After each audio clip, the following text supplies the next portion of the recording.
you. Me, nice to meet you. Oh, let me reach back here. Hello, nice to see you. How are you? Hello. Nice to meet you. Hello. How are you?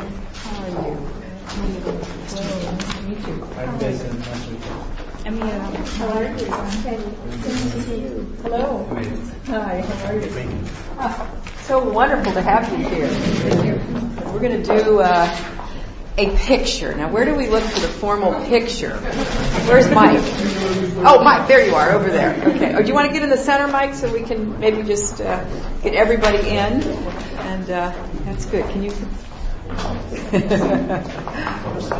a little bit closer. That's great.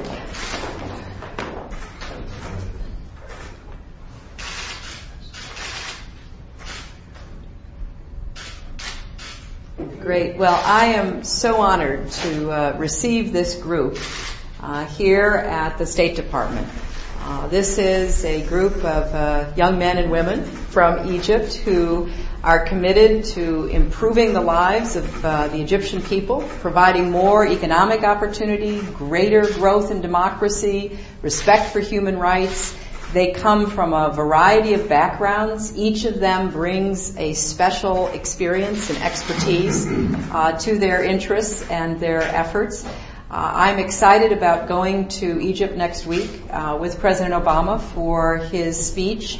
I've enjoyed the opportunities that I have had to work with my Egyptian counterparts on how we're going to deepen and broaden our relationship between our two countries. But the most important part of that relationship is between the American and Egyptian people. And I think that a number of our visitors have made their first trip to the United States with this trip. So it's wonderful to have you here and to be part of this. I'm going to take a question or two, and then we'll go this way and have a chance to talk, okay? Yes. Madam Secretary, yes. How much progress has Egypt made toward democracy and human rights? Is it the main stumbling block, this emergency law that's been enforced for decades? And finally, how much of an issue will it be on your trip and the President's trip next week? Well, we always raise democracy and human rights. It is a core pillar of American foreign policy.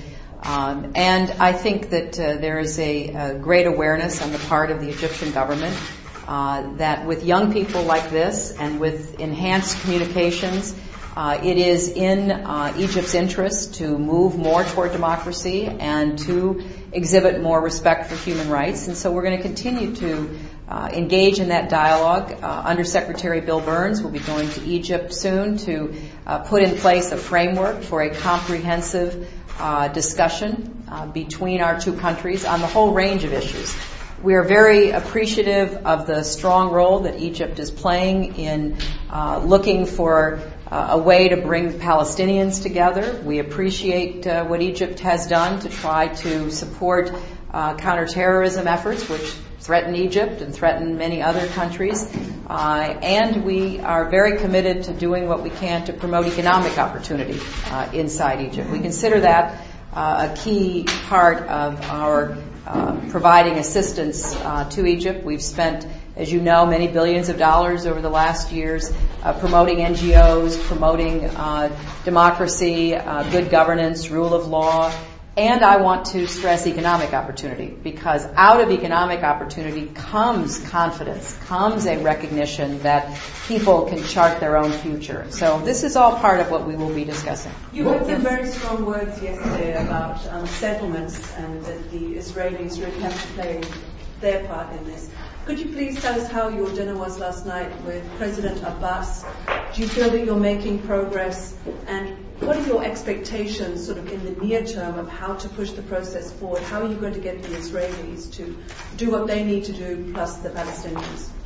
We had a very productive dinner last night with President Abbas and other officials from the Palestinian Authority. We discussed a full range of concerns. Senator Mitchell reported on his recent discussions with Israeli officials, as well as Prime Minister Netanyahu's visit. We believe strongly in the two-state solution, and we are committed to doing all that we can to work with Israelis and Palestinians and others like Egypt to try to push that forward. We have laid out some ideas that we've shared with both the Israelis and the Palestinians. And as you know, President Abbas will be meeting with President Obama this afternoon in the Oval Office.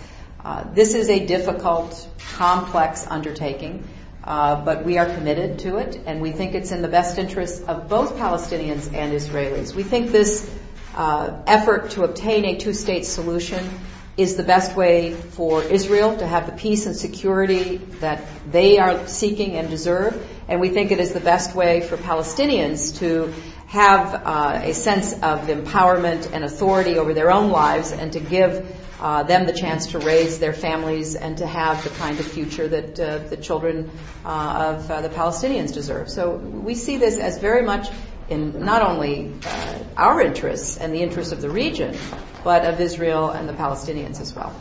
Thank you all very much.